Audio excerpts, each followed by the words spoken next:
Friends, ఇప్పుడే అందిన వార్త. కాంగ్రెస్ అగ్రనేత పైన దాడి, తీవ్ర కోపంలో మంత్రులు అంటూ వార్తలు అయితే వస్తున్నాయండి. దీనికి సంబంధించి వివరాలు చెప్పడానికి వీడియో చేయడం జరుగుతుంది. చాలా మంది వీడియోస్ ఉన్నారు కానీ సబ్స్క్రైబ్ చేసుకొని మర్చిపోతున్నారండి.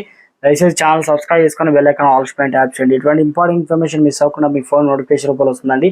చాలా మంది చూస్తున్నారు కానీ లైక్ చేయడం మర్చిపోతున్నారని దయచేసి లైక్ చేయండి. ఇన్ఫర్మేషన్ అందరికీ కూడా తెలుస్తుంది.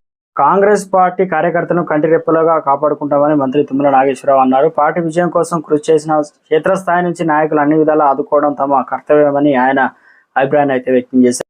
ఖమ్మం జిల్లా కొనిజర్ల మండలానికి చెందినటువంటి కాంగ్రెస్ సీనియర్ నేత సురంపల్లి రామారావుపై ఇటీవల రాజకీయ ప్రత్యర్థులు దాడి చేయగా తీవ్రంగా గాయపడ్డారు. ఈ విషయం తెలుసుకున్న మంత్రి తుమ్మల ఆయనను హైదరాబాద్ ఏఐజీ హాస్పిటల్లో అడ్మిట్ చేయించారు. ఈ సందర్భంగా మంత్రి మాట్లాడుతూ ప్రజల సమస్యల కోసం రాజకీయ పార్టీలు పనిచేయాల్సిన అవసరం ఉన్నదని సూచించారు.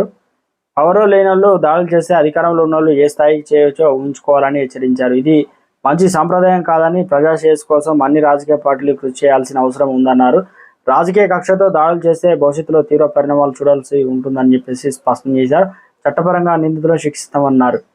ఇటీవల జరిగిన దాడుల గురించి గట్టిగానే వార్నింగ్ ఇచ్చారు. ఆయన ఆరోగ్య పరిస్థితి తెలుసుకున్నారు.